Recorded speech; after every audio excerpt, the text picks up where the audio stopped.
तो नमस्कार मेरे प्यारे बच्चों, सभी का बहुत बहुत स्वागत है आज के अपने इस प्यारा सा मेरे भाई वीडियो में। और अगर आप मेरे भाई 10th के स्टूडेंट हैं और अगर आप मेरे भाई 12th के स्टूडेंट हैं और बिहार बोर्ड की तैयारी में लगे हुए हैं मेरे भाई, आपके दिमाग में अगर एक अच्छा सा सपना है कि इस बार सिर्फ मुझे पास नहीं करनी है बल्कि 490 नंबर के आसपास स्कोर करनी है, तो आज का यह वीडियो आपके लिए बहुत ज़रूरी है। क्योंकि आज के इस वीडियो में आपको ये नहीं बताऊंगा मेरे भाई कि आप रोज 10 घंटा पढ़ो और 490 नंबर लेकर के आओ, फोन को दूर फेंक दो 490 नंबर लेकर के आ जाओ, सुबह के 4 बजे से उठ करके पढ़ना शुरू कर दो 490 नंबर लेके आ जाओगे। मैं आपको बिल्कुल ये बात नहीं बताऊंगा, क्योंकि भाई ये बातें अगर आप सुन लेते हो तो आपके अंदर में मोटिवेशन तो बहुत आ जाती है, और लेकिन वो मोटिवेशन सिर्फ आपको 2 से 3 दिन तक ही टिकती है। उसके बाद अगर मैं बात करूं तो आपकी पढ़ाई जो है पुनः वापिस उसी पटरी पे लौट जाती है। आज मैं आपको मेरे भाई यहां पे ऐसे 5 काम को बताऊंगा जिन्हें आप सितंबर से अगर मेरे भाई अप्लाई करना शुरू कर दिया तो आपकी तैयारी का पूरा तरीका बदल सकती है। और सबसे खास बात यह है कि इन 5 कामों में से पहला काम पढ़ाई करना भी नहीं है। बिल्कुल आपने सही सुना मेरे भाई, उस 5 काम में से जो मैं बताऊंगा पहला तरीका वो पढ़ाई नहीं करने में बताऊंगा। अगर आपने सितंबर से सीधे किताब को खोलकर पढ़ना शुरू कर दिया लेकिन ये आपको पता ही नहीं है कि परीक्षा में क्या पढ़ना है, कितना पढ़ना है और किस चीजों से कितने नंबर मिल सकते हैं, तो आप मेहनत तो बहुत होगी आपकी, लेकिन आपको उतना उसमें सफलता नहीं मिलेगा मेरे भाई। इसलिए वीडियो को अंत तक जरूर आज देख लो, क्योंकि आखिरी वाला जो काम मैं आपको बताऊंगा आपकी तैयारी को बाकी विद्यार्थी से मेरे भाई काफी अलग लेवल तक पहुंचा देगी। तो ये बात आप समझ लो मेरे भाई। तो अगर मैं बताऊं इस 5 काम के बारे में, तो सबसे मेरे भाई जो पहला जो काम है उसको आप ध्यान से समझना। सबसे काम नंबर 1, ठीक है, आपको क्या क्या करना है ध्यान से समझिएगा। सितंबर से मेरे भाई आपको ये लागू कर देना है। अब सबसे पहली गलती आपकी क्या होती है, आप किताब खोलते हो और मतलब उसको पढ़ना शुरू कर देते हो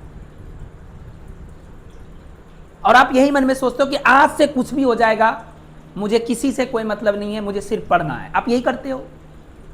लेकिन भाई आप यकीन मानो, आप अपने दिल पे हाथ रख करके पूछो कि क्या आपको पता है कि आपको क्या पढ़ना है,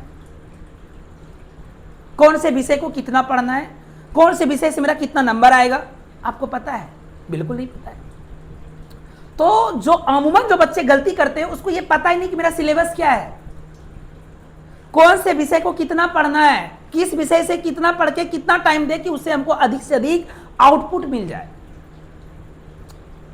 तो मैं मेरे भाई सबसे जो पहला चीज मैं आपको बताऊंगा, मैं आपको यही बताऊंगा कि सबसे पहले आज दुकान जाओ, शॉप पे जाओ, एक कॉपी फ्रेश सा खरीदो। एक कॉपी फ्रेश सा खरीदो मेरे भाई, और उस कॉपी के पहले पेज पे मेरे भाई आपका जो विषय है उस विषय का नाम लिखो।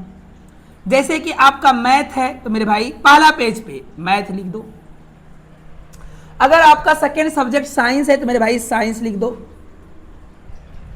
अगर आपका थर्ड सब्जेक्ट मेरे भाई एसएसटी है तो एसएसटी लिखो। मैं ये नहीं बोल रहा हूं कि कौन सी हार्ड है कौन सी इजी है, नहीं, आपके एग्जाम में कौन कौन सा सब्जेक्ट आने वाला है उस सब्जेक्ट का मेरे भाई आप सबसे पहले नाम लिखो। 5 ही सब्जेक्ट है, आप 5 का नाम लिखो मेरे भाई। इसके बाद आपका हिंदी है तो आप हिंदी लिखो। यकीन मान लो, जो अब आज मैं जो बताऊंगा ना पूरा यूट्यूब पे नहीं मिलेगा ये चीजें, बहुत मेहनत किया इसके लिए मेरे भाई, ऐसे नहीं हुआ है। इसके अलावा मेरे भाई आपको संस्कृत लिखनी है तो संस्कृत लिख दो। बोलो कोई दिक्कत? कोई दिक्कत नहीं है भाई, एकदम न्यू कॉपी लो, फ्रेश कॉपी लो, छोटा सा लो, पतला सा लो, लेकिन ये कॉपी लो। मैं बताऊंगा आपको आज आपको बताऊंगा। इसके बाद आपको ये करनी क्या है यहां पे मेरे भाई ध्यान से समझना। इस कॉपी में मेरे भाई हर विषय के सामने 3 चीज लिखो। हर विषय के सामने, जैसे मैथ के सामने मेरे भाई 3 चीजें लिखना है, एकदम 3 चीजें। मैथ किताब है ना, बुक है ना, सब्जेक्ट है ना, इसके सामने 3 सी चीजें लिखो। सबसे पहले एक कॉलम इसका ऐसा बनाओ जिसमें लिखो, इसको मार दो मेरे भाई रेड, रेड कलर कर दो इसे एकदम बढ़िया से। समझना मेरी बात को ध्यान से, क्या करनी है आपको, आपको करनी है यहाँ पे रेड कलर। ध्यान से देखो क्या करनी है मेरे भाई, रेड कलर। एक को रखना है मेरे भाई क्या, तो एक को रखना है आपको येलो कलर, एकदम ध्यान से समझ लो। एक को रखना है क्या मेरे भाई, तो एक को रखना है आपको ग्रीन कलर। ये तीन चीजें, और ये आपको हर सब्जेक्ट में करनी है, हर सब्जेक्ट में करनी है। अब इसको आप ए बी सी तीन कैटेगरी में बांट लो, एकदम मेरी बात को ध्यान से समझना मेरे भाई, पहला स्टेप में बता रहा हूं और यही आज से करना है आपको। इसको मेरे भाई तीन कैटेगरी में रखो, जैसे ए हो गया, बी हो गया, सी हो गया। आपके टीचर ने आपको क्या क्या पढ़ाया है, आपने कौन कौन सी क्लास को मिस किया है, आप ये ध्यान रखना है। और जिस मेरे भाई सब्जेक्ट पे, जिस भी सब्जेक्ट के जोन से चैप्टर में आपको कोई भी दिक्कत नहीं है, उसको मेरे भाई ग्रीन में रखो। जैसे अगर आपको लग रहा है कि मेरा 5 नंबर का एक्सरसाइज बिल्कुल कंप्लीट है, बढ़ चुके हैं, क्वेश्चन बन रहा है, एमसीक्यू बन रहा है, सब्जेक्टिव सॉल्व हो रहा है, उसको यहां रखो। मान लो कि आपका 3 चैप्टर कंप्लीट है, 3 चैप्टर को उठाओ, जैसे 5 हो गया, 8 हो गया और 4 हो गया। ये आपका मान लो, आपके ऊपर ये निर्भर कर रहा है कौन कौन सा कंप्लीट। घबराना नहीं है, बिल्कुल बिल्कुल नहीं घबराना है, यही आपको करना है पहले। इसके बाद मेरे भाई बी कॉलम में उसको रखो जिसमें थोड़ा कंफ्यूजन है, थोड़ा सॉल्व हो रहा है। जैसे ऑब्जेक्टिव बना लेते हैं, सब्जेक्टिव में फंस जाते हैं, शॉर्ट क्वेश्चन बन रहा है, लॉन्ग क्वेश्चन में फंस जा रहे हैं, उसको मेरे भाई बी कॉलम में रखो, बी कॉलम में रखो उसको। आपका टोटल 15 सब्जेक्ट, 15 इसमें चैप्टर है मैथ में, 15 चैप्टर में मान लो कि आपका 3 चैप्टर कंप्लीट है, 3 चैप्टर कंप्लीट है, 12 वो कंप्लीट नहीं है ना। 12 में तो कुछ तो ऐसा सब चैप्टर होगा जो कि आप थोड़ा थोड़ा पढ़ रहे हो, उसको थोड़ा थोड़ा उसको सॉल्व कर ले रहे हो, उसको बी कॉलम में रखो। सपोज अगर मान ले, अगर इसमें आपका 1 ले लेते हैं, 3 ले लेते हैं, 5 ले लेते हैं, आपका 9 ले लेते हैं, हो गया, संतुष्टि मिली, गुड जॉब। अब मेरे भाई आ जाओ कहां पे, ए कॉलम में। ए कॉलम में आपको वही सब्जेक्ट के चैप्टर को रखनी है जो कि आपको बिल्कुल समझ में नहीं आ रही है, बिल्कुल नहीं आ रही है। 15 में से जितना भी है जो आपने बिल्कुल भी नहीं पढ़ा है मेरे भाई, आपको इसे यहां रख देनी है। सपोज मान लो यहां पर आ गया आपका 10 आ गया, 11 आ गया, 12 आ गया, 13 आ गया, जो भी है। अब आपको यहां पे एक आइडिया लग चुकी है कि मैथ में मेरा कितने चैप्टर है जो कि कंप्लीट है। और ध्यान रखना, ये नहीं कि बुक उठाएं, चैप्टर का नाम लिखा हुआ है वहीं पे टिक मार दिया, बिल्कुल नहीं, ये काम नहीं करना है। मैं जो आपको बता रहा हूं अपने सिलेबस के समय के हिसाब से बांटना है यहां पे। अब क्योंकि समय नहीं है मेरे भाई, सिलेबस को समय के अकॉर्डिंग बांटो। ये नहीं कि यहां से हम बुक उठा लिए, ये बुक उठा लिए, पहला चैप्टर में यहां पे आ गए हम, यहां पे हमारा सारा चैप्टर का नाम दिया हुआ है, जो जो कंप्लीट है टिक मारेंगे, जो जो नहीं कंप्लीट है उसको ऐसे अनटिक करेंगे। नहीं मेरे भाई, ये गलती नहीं करना तुम्हें, जो मैं बता रहा हूं ये कॉपी में ये चीजों को करना है, ठीक है। और यह मत सोचो कि सितंबर में पूरा गणित काम खत्म कर दूंगा, बिल्कुल नहीं, ये तो बिल्कुल नहीं सोचना है, सपना भी नहीं देखना है कि भाई ये मेरे एकदम पूरा का पूरा मैथे उड़ा देंगे सितंबर में, बिल्कुल नहीं होगा, वो संभव ही नहीं है। इसके बजाय ये बोलना है तुम्हें कि इस सप्ताह में इतने अध्याय और इस सप्ताह में इतने प्रश्न को हमें पढ़ना है। क्या बोलना है आपको, ये जैसे आप क्लासिफिकेशन कर चुके हैं, अब आपको आइडिया लग चुका है कि मेरा कौन कौन सा चैप्टर अनकंप्लीट है, कौन सा कंप्लीट है, आपको आइडिया लग चुका है। आपको अब ये नहीं बोलना है कि मैं सितंबर महीना में पूरा खत्म कर दूंगा, जा, नहीं करना है आपको, ये काम नहीं करना है। आपको ये छोटा सा टारगेट बनाना है कि सितंबर के पहले वीक में मुझे एक सप्ताह में कौन से चैप्टर को पढ़ना है, ठीक है। इस सप्ताह में मुझे कौन कौन से चैप्टर को पढ़ना है, कितने सारे प्रश्न को मुझे सॉल्व करना है इसका, और इसी सप्ताह में कौन कौन से चैप्टर को मुझे रिवाइज करनी है। ये आपको हर सब्जेक्ट का करना है। साइंस को भी यही कॉलम बनाओ, हिंदी को भी बनाओ, एसएसटी को भी बनाओ, संस्कृत को भी बनाओ, ठीक है। और आपको यही करना है, एकदम छोटा सा टारगेट बनाओ, चैप्टर टारगेट, ध्यान से समझ लो मेरी बात को। चैप्टर को टारगेट करो, क्वेश्चन को टारगेट करो, रिवीजन को टारगेट करो, 3 चीजें हर चीज से उठाना है तुम्हें। इसका क्या क्या उठाना है, चैप्टर को टारगेट करना है, क्वेश्चन को टारगेट करना है और रिवीजन को टारगेट करना है। हर सप्ताह होनी चाहिए ये, बोलो समझ में आ गया? पहला स्टेप आ गया समझ में। तो अभी तक अगर वीडियो को लाइक नहीं किया हो तो मेरे भाई वीडियो को लाइक कर दो, ठीक है? लाइक में कमी नहीं होनी चाहिए, बहुत मेहनत किया हूं भाई आपके लिए आज। उसके बाद मेरे भाई अगर मैं काम नंबर 2 पे चलूं, सेकेंड वर्क आपको क्या करनी है, तो हर अध्याय को सिर्फ उतना नहीं पढ़ना है इन्हें कि 3 बार एकदम पढ़ दिए, रगड़ दिए धर के हो गया, नहीं मेरे भाई। मैं बताता हूं कैसे पढ़ना है। मान लो कि अब आपने एक चैप्टर को उठाया, मैं आपको यहां पे अब काम नंबर 2 बता रहा हूं। 2 नंबर स्टेप क्या करना है। मान लो कि आपने चैप्टर 1 को उठा लिया, साइंस का चैप्टर 1 उठा लिया। क्या है चैप्टर का नाम? तो आपने उठा लिया मेरे भाई प्रकाश का परावर्तन। एम आई राइट? प्रकाश का परावर्तन को आपने उठाया, इसे पढ़ने के लिए बैठ गया। एकदम बैठ जाओ मेरे भाई, टाइम नहीं है, अब टाइम नहीं है, कोई काम नहीं देने वाला है इस धरती पे मेरे भाई। अगर तुम्हारे कोई शुभ चिंतक रियल में है ना, तो वो तुम्हारे एक माता पिता और दूसरा तुम्हारे गुरु है। थर्ड कोई पर्सन नहीं आ सकता है, ये जान लो।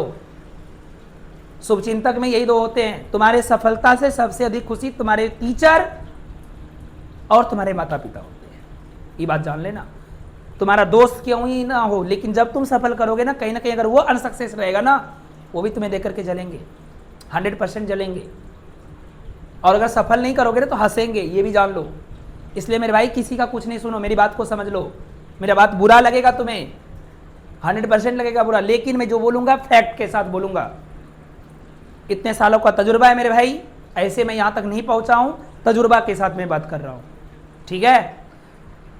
मान लो कि आपने एक चैप्टर को उठाया, रिफ्लेक्शन ऑफ लाइट। अब यहां पे देखो क्या करता है, बहुत सारे विद्यार्थी देखना एकदम छोटा दिमाग लगाएगा। वो क्या करेगा, उठाया चैप्टर को, एनसीईआरटी बुक उठाया, पढ़ना शुरू, हाइलाइटर लेके बैठेगा वो, सुगा पंखी कलर, लाल कलर, पीला कलर मारे, उसको अंडरलाइन मारना शुरू कर देगा एकदम। फिर बोलेगा हो गया। मेरे भाई बिल्कुल 0 हुआ है, कुछ नहीं हुआ है। चैप्टर पढ़ना और चैप्टर तैयार करना दोनों ही चीजें अलग है। दोनों चीजें क्या है मेरे भाई? अलग है। पढ़ना और चैप्टर का तैयारी करना दोनों चीजें अलग है मेरे भाई। मैं जो बता रहा हूं उसको समझो। आपको हर चैप्टर के लिए 3 स्टेप का रूल लगाना है, ध्यान से समझ लो। बवाल चीजें बता रहा हूं भाई, एकदम बवाल, ठीक है? हर चैप्टर के लिए आपको 3 रूल लगाना है, हर चैप्टर के लिए। बुक उठाना है ध्यान से। रूल नंबर 1 क्या करना है, आपको चैप्टर को निकाल के ध्यान से समझ लो। रूल नंबर 1 आपको यह करना है कि पहले चैप्टर को समझो। अगर साइंस है तो कंसेप्ट समझो मेरे भाई, मैथ है तो मेरे भाई फार्मूला और मेथड समझो। ध्यान से समझना मेरी बात को। अगर साइंस है तो कंसेप्ट को समझो, कंसेप्ट को क्लियर करो, ठीक है? किसको क्लियर करना है आपको? कंसेप्ट को क्लियर करनी है। अगर मैथ है मेरे भाई तो उस चैप्टर का फॉर्मूला और मेथड को समझो कि किस मेथड से टीचर ने क्वेश्चन बताया आपको। मेरे भाई अगर सोशल साइंस है, ध्यान से समझना, हर विषय का बता रहा हूं मैं, तो आपको डेट को याद रखने के लिए एकदम डेट टू डेट काम करो। इस तारीख को अगर मेजनी का जन्म हुआ तो मेजनी ने इसके बाद क्या किया, उसके कनेक्शन को ढूंढने की कोशिश करो मेरे भाई। पॉइंट्स का कनेक्शन निकालने सीखना होगा तुम्हें, रीड मारने से नहीं होगा। फट से बुक को नहीं निकालो एकदम मारे रीड मारे, नहीं भाई। अगर आप एसएसटी लेकर के बैठ गए हो, बुक मान लो इतिहास बैठ गए हो लेकर के, इतिहास अगर चैप्टर 1 यूरोप में राष्ट्रवाद आप पढ़ रहे हो, आप देखो उसके डेट को देखो ध्यान से, उस डेट को कौन सी घटना घटी थी, किसके कारण से घटी थी, क्या परिणाम निकला था, क्यों वो घटना घटी थी, बस इतनी सा कनेक्शन ढूंढ लो, हो गया। अगर आपके चैप्टर 1 में मेरे भाई 20 डेट मेंशन है, 1915 1857 कुछ भी डेट है मेंशन है ना बुक में, आपको देखना। जैसे कि मान लो अगर मैं बात करूं एक डेट का, मान लो 1789 उसमें लिखा हुआ है, आपको मिल गया, बुक में मिल गया 1789। पहले आपके दिमाग में यह थॉट आना कि 1789 यहां क्यों लिखा, भाई फ्रांस की क्रांति हुई थी। कौन सी क्रांति थी? पहली क्रांति थी। क्यों हुई थी? ध्यान से, यह हुआ कनेक्शन को ढूंढना, डेट को देकर के कनेक्शन निकालना है आपको कि यह डेट यहां क्यों लिखा, यह ढूंढना है, पहली बात। दूसरी बात, इसके पीछे क्या कारण हुआ था, कौन सी घटना घटी थी, परिणाम क्या निकला, तो हो गया खत्म। अगर ये 20 डेट है, 20 डेट को देखो इस तरह से, हो गया आपका भाई। अगर मेरे भाई अगर आप हिंदी मान लो बैठ के पढ़ रहे हो, हिंदी बुक, मेरे भाई इसमें आपको देखनी क्या है, हिंदी हो या इंग्लिश हो, तो चैप्टर के मीनिंग को समझो, क्वेश्चन आंसर के राइटिंग स्किल को समझो ना, राइटिंग स्किल को समझो कि जो वो हमको आंसर लिख के दिए है वो राइटिंग स्किल है क्या, कहां से आंसर को उठाया उसने। मैंने पूरा कहानी पढ़ लिया भाई, खोखा वाला कहानी पढ़ लिया, कोई भी कहानी तुमने पढ़ लिया मेरे भाई, पढ़ लिया ना शेर साहब की, कौन सा कहानी है जी वो, अरे वो है ना 20 के दांत, आपने पूरा कहानी पढ़ लिया, मैं यकीन के साथ कह रहा हूं आपने वो पूरा कहानी को पढ़ लिया। लेकिन अगर उसका एक क्वेश्चन पूछ देंगे ना मेरे भाई आंसर लिखने के लिए, तो 90% बच्चा गलती कर देगा आंसर लिखने में, बात सब वही लिखेगा लेकिन जो फैक्ट के साथ लिखना है वो नहीं लिख पाएगा। क्यों, जानते हो गलती क्या होता है, वो राइटिंग स्किल को नहीं समझ पा रहा है मेरे भाई, राइटिंग स्किल नहीं समझ पा रहा है। तो ये आपको ध्यान देना है कि जब आप साइंस का चैप्टर निकाल के पढ़ोगे तो मेरे भाई कंसेप्ट को क्लियर रखना है, कंसेप्ट क्लियर हो जाएगा तो खत्म खेल। मैथ पढ़ रहे हो तो मेरे भाई फॉर्मूला मेथड हर चैप्टर का पता होना चाहिए आपको कि कौन सा फॉर्मूला है इसका और किस मेथड से इसको बनाया गया। ये तो मैंने काम 2 का स्टेप फर्स्ट बताया है, समझना अभी। अब मैं स्टेप 2 बताता हूं। अब बिना किताब देखे क्वेश्चन लगाओ, बिना किताब देखे। चैप्टर पढ़ लिया ना प्रकाश का परावर्तन, तो किताब क्यों देखना है तुम्हें। अब इस चैप्टर का जो भी क्वेश्चन है मेरे भाई, क्वेश्चन, उस क्वेश्चन को लगाना शुरू करो। और हां, एक मैं जरूरी बात बता रहा हूं, ध्यान से सुन लो। टेस्ट में किताब को नहीं देखनी है। जब आप चैप्टर को पढ़ लोगे तो किताब अब आपको नहीं देखनी है, किताब का सिर्फ क्वेश्चन देखनी है। कंसेप्ट आपने देख चुका है, कंसेप्ट के बेसिक पे क्वेश्चन मिल गया आपको और वो क्वेश्चन को देखना है, किताब को बंद कर देनी है, किताब नहीं दिखना है आपको। ये जरूरी बात है क्योंकि असली परीक्षा में आपको किताब थोड़ी ना मिलेगा, क्वेश्चन मिलेगा आपको। ना वहां कोई नोट्स रहेगा, ना कोई थ्योरी रहेगा, कुछ नहीं रहेगा मेरे भाई, क्वेश्चन रहेगा। और अगर टेस्ट में 20 में 10 भी नंबर आए ना तो घबराना बिल्कुल नहीं है, हाँ बिल्कुल परेशान नहीं होना मेरे भाई। और एक बात मैं बता देता हूं, वही 10 नंबर आपको बता रहा है कि अगले 10 नंबर आपका कहां से आएगा और कहां छूट रहा है। बात समझ लो। प्रकाश का परावर्तन पढ़ लिया, आपने टेस्ट भी दे दिया, अपने मन से जी जान लगा करके टेस्ट दिया है, 20 नंबर का टेस्ट अपने से लिया और इसमें मान लो तुम्हारा मेरे भाई 10 नंबर आया, तुम्हें ये तो आइडिया लग गया ना कि मेरे भाई 10 नंबर कट कहां रहा है, खुद से आइडिया लगाए तुम्हारा, तो घबराना नहीं है तुम्हें। अब मैं जो मैं बता रहा हूं स्टेप नंबर 3 उसको समझना, ठीक है। काम स्टेप नंबर अब मैं 3 बताऊंगा, 1 और 2 मैंने बता दिया, ठीक है। अब चलो समझते हम लोग स्टेप नंबर 3 में आपको क्या करना है, एकदम मेरे भाई ध्यान से समझते चलो। और यहां करना क्या है आपको कि सितंबर से 1 कॉपी, भैया मेरे एक मेरा काम कर लो, एक काम मेरा और कर लो। मैंने कहा था दुकान जाना है, कॉपी खरीदना है, कॉपी खरीद लिए हो, काम कर रहे हो, बहुत वेल डन। 1 कॉपी और 1 कॉपी, ये बता रहा हूं भाई, मेरे कोई नहीं बताएगा मैं आपको, ये जो मैं अभी बता रहा हूं। 1 कॉपी खरीदो, एक और उस कॉपी का नाम रखो मेरे भाई गलत वाली कॉपी। एकदम समझना, बवाल चीज बता रहा हूं मेरे भाई। कौन वाली कॉपी आपको देखनी है, 1 कॉपी लेनी है और उसका हेडिंग मार देना गलत वाली copy, my mistake copy, my mistake copy. और बहुत ही गजब चीज मैं बता रहा हूं, इसको ध्यान से देख लो, ठीक है। और ये बात बहुत सारे विद्यार्थी इस चीज को इग्नोर मारेगा, हम जानते हैं भाई, वीडियो देख रहे हो बहुत अच्छी बात है, लेकिन इस बात को इग्नोर मारोगे, ये क्या मास्टर बक बक बक बक कर रहे हो। लेकिन अगर आपने 490 नंबर का लक्ष्य रखा और उस लक्ष्य के साथ अगर तैयारी कर रहे हो तो ये काम करना बहुत जरूरी है मेरे भाई, बहुत जरूरी है। एक अलग कॉपी बनाओ, उसका नाम क्या रखो, माई मिस्टेक कॉपी। और इस कॉपी में क्या लिखना है मैं आपको बता रहा हूं। हर बार जब आप यहां जो मैंने आपको बताया था ना मेरे भाई, यहां पर मैंने आपको बताया ना, ये वाला है ना, बताया ना मैंने आपको यहां पे कि आप चैप्टर को पढ़ो, सॉल्व क्वेश्चन बनाओ, 10 नंबर आया, 10 नंबर आपकी गलती हुई है, हुआ है ना। अब वो 10 नंबर का क्या करोगे, क्या करोगे मेरे भाई, उसी के लिए मैं यहां पे आपको बता रहा हूं कि आपको एक कॉपी बनाना है और इसका रखना है गलती कॉपी। आपके जो मेरे भाई वो 10 नंबर जो गलती हुई है उसको आपको यहां पे लिखना शुरू करना है। कौन कौन सी क्वेश्चन आपकी गलत हो रही है, ये गलत हो रही है। 10 क्वेश्चन हुआ था गलत, लिख दिए। हाँ ध्यान रहे यहाँ चैप्टर का नाम डाल देना और सब्जेक्ट का नाम, ठीक है। उसके सामने लिखो मेरी गलती कॉपी और एकदम मेरे भाई अब समझो जैसे कि मान लो कि आपने यहाँ पे टेस्ट दिया था, ठीक है मेरे भाई, यहाँ पे आपने टेस्ट दिया था और मान लो कि टेस्ट आपने दिया मैथ का, और मैथ का अगर आपने टेस्ट दिया 20 नंबर का टेस्ट दिया, 10 नंबर आया। इस 10 नंबर में क्या प्रॉब्लम हुआ था आपको ये देखना है। आखिर मेरा 10 नंबर क्यों कटा, तो क्या मेरे भाई क्या हमको फॉर्मूला याद नहीं था, समझना ध्यान से। तो यहां पे मेरे भाई लिख दो, यहां लिख दो फॉर्मूला याद नहीं था।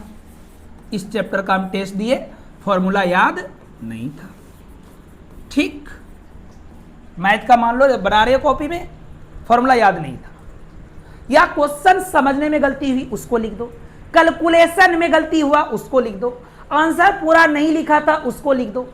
मतलब जो जो गलतियां वहां आपने टेस्ट में किया उस चैप्टर का, उस सब्जेक्ट का, उसे यहां पर आप लिखो। डिफिनेशन में कीवर्ड को छोड़ दिया उसको लिखो। मेरे भाई ध्यान से समझना, डायग्राम गलत बना दिया उसको लिखो, या फिर समय ज्यादा ले लिया उसको लिख दो। जो भी कर रहे हो गलती ना वहां पे उस टेस्ट में, उसी चैप्टर का उसी सब्जेक्ट की गलती यहां पे लिख दो। अब सुनो मजेदार बात बता रहा हूं, अब जरा सोच करके देखो मेरे भाई, अगर आपने सितंबर से लेकर के बोर्ड एग्जाम तक अगर आपने ये काम कर दिया ना, तो पता है आपके पास क्या होगी, जो और बच्चा के पास नहीं होगी ना वो आपके पास होगी। एग्जाम के 1 महीने पहले आपके पास एक ऐसी कॉपी बन के तैयार हो जाएगी जो कि आपको पता चल जाएगा कि आपकी कमजोरी क्या है, ठीक है।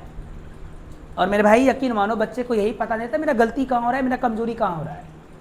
और जब आप ये कॉपी को बना के रखोगे मेरे भाई, अब आपको वो 10 नंबर नहीं देखना है कि मेरे 10 नंबर आया था, नहीं।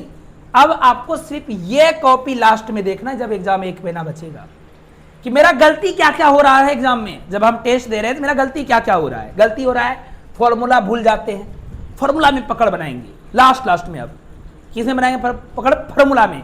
मेथड में गलती हो रहा है, मेथड में पकड़ बनाएंगे, ये ध्यान रख लो। और मेरे भाई परीक्षा में उतना नहीं, नीचे मेरे भाई परीक्षा में कुछ दिन पहले आपको सिलेबस को बार बार देखने की अब जरूरत नहीं पड़ेगी, क्योंकि बच्चा बार बार देखे। अब आपको क्यों देखना है भाई, आपके पास बन चुका है, आपका मेन हथियार आपके सामने आ चुका है। आपको यह पता चल गया कि मेरी असली समस्या कहां है। यही स्मार्ट प्रिपरेशन है, जो टॉपर करता है मेरे भाई यही है। अब जो मैं आपको बताऊंगा मेरे भाई आप इसका तो सुन करके हंसोगे, लेकिन मैं बता देता हूं फिर भी। 5 काम में से 3 काम मैंने बता दिया, अब चौथा काम पे हम आते हैं मेरे भाई। 4th number work, step number 4 क्या करना है आपको। हर रविवार खुद का बोर्ड एग्जाम दो, हर संडे को टाइम निकालो मेरे भाई। चौथा काम बड़ा मुश्किल तो है, लेकिन आपने सपना भी तो देखा है, वो भी तो देखो। अगर आपने ये काम कर लिया मेरे भाई तो आपकी तैयारी की लेवल ना वो यहां से डायरेक्ट यहां आएगी, यहां, ठीक है। हर सप्ताह 1 दिन फुल टेस्ट डे बनाओ उसको, कि मैं पेशेंस से आकर के एक स्पेशल टाइम को फिक्स करूंगा और इस टाइम में मेरे भाई मुझे परीक्षा देनी है। घड़ी सामने होनी चाहिए, घड़ी सामने होनी चाहिए। क्वेश्चन पेपर को रखो, क्वेश्चन पेपर को सामने रखो। उस समय में मेरे भाई तुम्हारे पास मोबाइल नहीं होनी चाहिए, तुम्हारे पास कोई किताब नहीं होनी चाहिए, ना किसी से कोई बात होनी चाहिए। और सबसे महत्वपूर्ण बात, जब समय खत्म हो जाए आपका तो आंसर लिखना बंद कर देना है, ठीक है। क्यों? क्योंकि भाई आपके एग्जाम में भी यही होने वाला है, ठीक है। तो एकदम आपको क्या करना है मेरे भाई, आपको करना यहाँ पे यह है कि बोर्ड परीक्षा में आपको एकदम बोर्ड परीक्षा की तरह घर में माहौल को क्रिएट करना है और आपको बैठ के टेस्ट देना है। इससे क्या होगा जानते हो, अगर आप हर संडे टेस्ट दोगे अपने से तो आपकी मेरे भाई स्पीड बढ़ेगी, एक्यूरेंसी बढ़ेगी और प्रेजेंटेशन समझ रहे हो ना, कॉपी लिखने का तरीका बार बार आप जब लिखोगे ना, प्रैक्टिस हो जाएगी कि कैसे मुझे एग्जाम में कॉपी लिखना है। टाइम मैनेजमेंट करने की चीजें की पता चल जाएगी कि मुझे कितना टाइम लग रहा है इस सब्जेक्ट में। वो अगर आप अभी से तैयारी कर दोगे ना, तो मेरे भाई यदि यकीन मानो कि आप जब एग्जाम देने बैठोगे ना, लगेगा ये तो हम घर में रोज करते हैं। और यकीन मानो अगर आप किसी काम को रोज रोज रोज रोज करते हो ना, तो वो काम आपके लिए चुटकी वाला काम हो जाता है। सप्ताह में हर दिन मारो ना, एक दिन, सप्ताह में एक दिन। तो सोचो कि अभी से तुम कंटिन्यू अगर सितंबर, अक्टूबर, नवंबर, दिसंबर, जनवरी तक अगर कर लेते हो, तो इतना सारे मेरे भाई अगर आप टेस्ट दे देते हो ना, तो आपको एग्जाम के बारे में टेंशन ही आपका खत्म हो जाएगा कि मुझे एग्जाम देना है। अब मेरी बात को समझना मेरे भाई, एकदम ध्यान से समझना इसमें अब करना क्या है आपको। अब टेस्ट जब आपने दे दिया, तो टेस्ट के तुरंत बाद क्या करना है, मार्क्स को मत देखो कि एकदम टेस्ट दिया, बहुत अच्छा मार्क्स आ गया, खुश हो जाना है, ये नहीं करना है। सबसे महत्वपूर्ण काम अब आपको शुरू करना है। अपनी कॉपी चेक करो और क्वेश्चन को 3 भाग में बांटो। एकदम मेरी बात को समझते चलो मेरे भाई। टेस्ट दे दिया, कॉपी चेक कर लिया, कॉपी को मेरे भाई कितने भाग में बांटना है आपको, 3 भाग में बांटना है। ठीक है, प्रश्न को 3 भाग में रखना है आपको। चलो भाई मैं आपको एकदम समझा रहा हूं, एकदम ध्यान से समझना। 3 भाग में रखो, इसे रख दिया। अब क्या करना है मेरे भाई, सबसे काम क्या करना है कि इसमें आपको एक बनाना है ग्रीन कॉलम। ठीक है मेरे भाई, एक बनाना है आपको ग्रीन कॉलम, तो ये हो गया ग्रीन। एक बनाना है मेरे भाई आपको येलो कॉलम। एक बनाना है आपको मेरे भाई कौन सा कॉलम, तो एक बनाना है आपको रेड कॉलम। येलो कॉलम और एक बना देना है आपको रेड कॉलम। 3 कॉलम आपने बनाया मेरे भाई। जो जो क्वेश्चन उस टेस्ट में आपका बिल्कुल सही हुआ था, जो जो क्वेश्चंस, उसे इस वाले कॉलम में बना लो। ये सही हुआ था मेरे भाई। जो जो क्वेश्चन आपका थोड़ा सही हुआ था, सॉल्यूशन करते करते लास्ट में फंस गया था, उसको मेरे भाई इस कॉलम में बनाओ, लिख लो क्वेश्चन को। और जो जो क्वेश्चन मेरे भाई एग्जाम में छूट गया ना, उसको इस कॉलम में रखो फटाफट में। 5 मिनट लगेगा मेरे भाई टाइम, इसमें कर लो फटाक से। और लास्ट जो मैं अब आपको बताने वाला हूं, अब समझना, ये तरीका पता है क्या करेगी, आपके तैयारी को इंप्रूव करेगी। आपको पता रहेगा कि मेरा गलती बेटा कहां कहां हो रहा है, मुझे तैयारी अब इसकी करनी है, इसका तो छोड़ ही दो, एग्जाम आएगा तो फाड़ देंगे इस क्वेश्चन को। मुझे ध्यान थोड़ा सा इसमें देनी है, थोड़ा सा ध्यान इस चैप्टर में देनी है। पता चल चुका है आपको। अब जो मैं आपको आखिरी स्टेप में मैं भाई बता रहा हूं, 5th नंबर को, उसको समझ लो। लास्ट 5th स्टेप को मेरे भाई सितंबर से बोर्ड कॉपी में लिखने की प्रैक्टिस करना है तुम्हें। बोर्ड कॉपी समझ रहे हो ना, आपको दुकान में मिल जाएगा। ठीक है, प्रैक्टिस करने के लिए कॉपी आता है मेरे भाई, बोर्ड कॉपी में ही मिल जाता है। मतलब वो लैंडस्केप मोड में रहता है कॉपी, लैंडस्केप मोड में। ठीक है, यहाँ पे इस तरह से इधर हंसियार आता है, मैं थोड़ा बड़ा कर देता हूँ, थोड़ा सा समझ लो। देखो दुकान में मिल जाएगा मेरे भाई, जाओगे बोलना मुझे बोर्ड कॉपी का, मतलब एक कॉपी चाहिए जो बोर्ड कॉपी जो आती है, इस तरह का रहेगा, लैंडस्केप मोड में रहेगा। ठीक है, कॉपी ऐसे रहता है और इसमें आपका पेज ऐसे खुलता है। ठीक है, समझना ध्यान से। इधर क्या रहेगा मेरे भाई, इधर आपका हंसिया छुटा हुआ रहेगा, इधर भी आपका हंसिया छुटा हुआ रहेगा। अब आपको करना क्या है, ध्यान से समझ लो। जैसे कि मान लो आप क्वेश्चन नंबर 1 बना रहे हो, टेस्ट देने बैठे हो, आपको क्या करना है मेरे भाई, सबसे पहले ब्लैक पेन लेनी है। अब इसमें चलेगा तो नहीं, बट मैं बता देता हूँ थोड़ा सा। ब्लैक पेन से मेरे भाई यहाँ पे क्वेश्चन नंबर लिखनी है। ठीक है, क्वेश्चन नंबर मान लो 1 लिखा। ठीक है, बढ़िया से यहाँ पे मेरे भाई आपको लिखना है उत्तर। ठीक है, और यहाँ से मेरे भाई आंसर लिखना शुरू करना है। मान लो यहाँ तक आए और यहाँ तक में आकर के मेरा रुक गया, तो यहाँ पे लगा दिया हमने, पूर्ण विराम लगा दिया। अब क्वेश्चन नंबर 2 को लिखना है, तो मेरे भाई फिर से वापस से दूसरा कलर का पेन लेंगे, ब्लैक पेन। और मेरे भाई मान लो ये दूसरा नंबर का क्वेश्चन है इस तरह से, और अब हम यहाँ पे उत्तर लिख रहे हैं। मेरे भाई अब इसका आंसर हमने लिखा, यहाँ तक आकर के रुक गया। इस तरह से मेरे भाई आपको ये बोर्ड कॉपी बनाना शुरू करना है। अगर दिक्कत हो रहा है तो मैं थोड़ा सा बड़ा करता हूँ, देखो मेरे भाई ऐसे बनाना है। तो बोलो क्या समझ में आ रही है मेरी बात। देखो क्या है कि अब आता है, सबसे इंपॉर्टेंट बात यही काम है कि बहुत से विद्यार्थी पूरे साल पढ़ते रहते लेकिन परीक्षा में मार्क्स की उम्मीद से भी उससे कम आती है। क्यों जानते हो? क्योंकि उससे आंसर तो आता है लेकिन आंसर लिखना नहीं आता है मेरे भाई, और वो तरीका आपको यहीं पता चलेगा। बोर्ड परीक्षा में आपकी जानकारी, आपके जो आपका दिमाग में कितनी है, एग्जामिनर उसे नहीं देखेगा, वो आपके कॉपी को देखेगा मेरे भाई कि आप कॉपी में क्या लिखे हो, किस ढंग से लिखे हो, किस तरीके से लिखे हो। इसलिए मेरे भाई सितंबर से ही आंसर राइटिंग का स्किल शुरू करो, प्रैक्टिस करना शुरू करो। और मान लो कि आपने साइंस का कोई लॉन्ग क्वेश्चन आंसर को पढ़ा, तो सिर्फ पढ़ करके आगे मत बढ़ो, क्योंकि कॉपी बंद करो और उस आंसर को तुरंत खुद से लिखो और फिर से उसे चेक करो, देखो कि मैंने क्या सारे कीवर्ड को लिखा, सारे वर्ड को लिखा, और इससे आपकी तैयारी मेरे भाई क्या होगी, एक मजबूत स्थिति में बन के आएगी। मेरे भाई आपको यह पता चलेगा कि क्या जरूरत है, कहां डायग्राम बनानी है मुझे, आपको यहीं पे पता चलेगी। ये बात को ध्यान लो।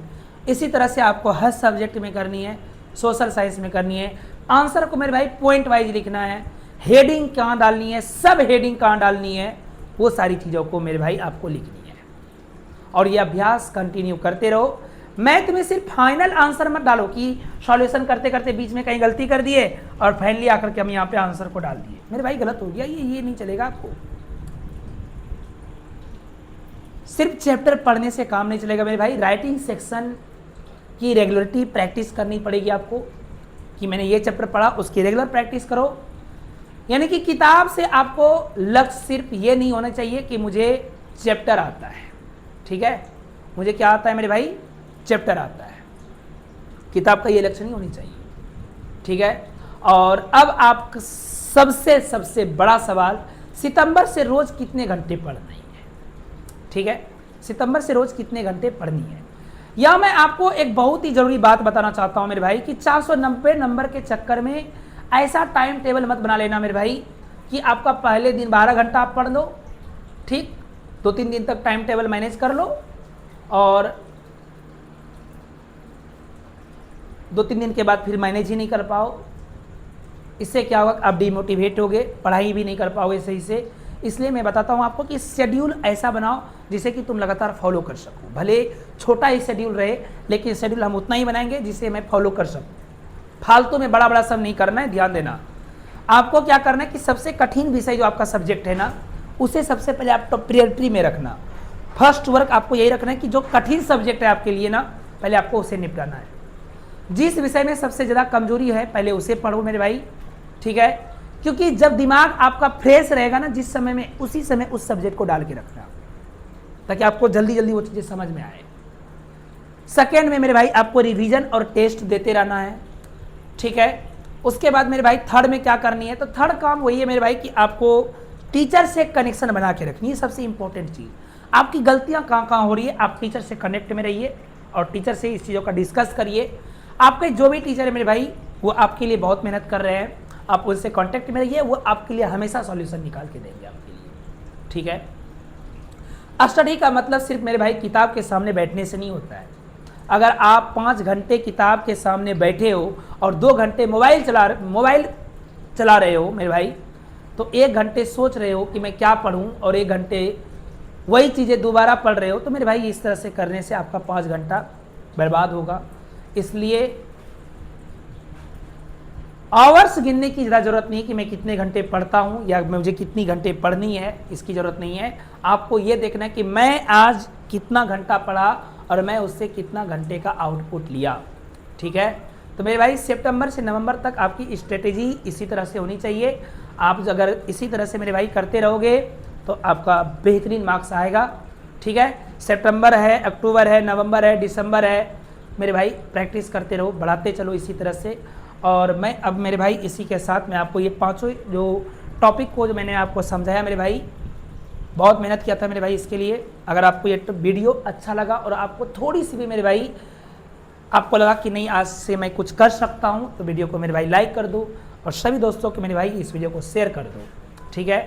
बाद बाकी मेरे भाई अगर आप चाहते हो कि मैं आपके लिए एक टाइम टेबल के लिए भी प्रॉपर वीडियो बना के लेकर आऊँ, तो आप मुझे नीचे कमेंट में बताना मेरे भाई, मैं वो टाइम टेबल के लिए भी मैं आपके लिए वीडियो बना कर लेके आऊँगा। तो इस वीडियो को मेरे भाई बहुत ज़्यादा प्यार देना है, सपोर्ट करनी है। मिलेंगे मेरे भाई एक नए क्लास के साथ, एक नए जोश और जज्बे के साथ। तब तक के लिए मेरे भाई bye bye, take care, see you and सबको हैप्पी रक्षाबंधन एक बार फिर से मेरे भाई। जय हिंद, जय भारत।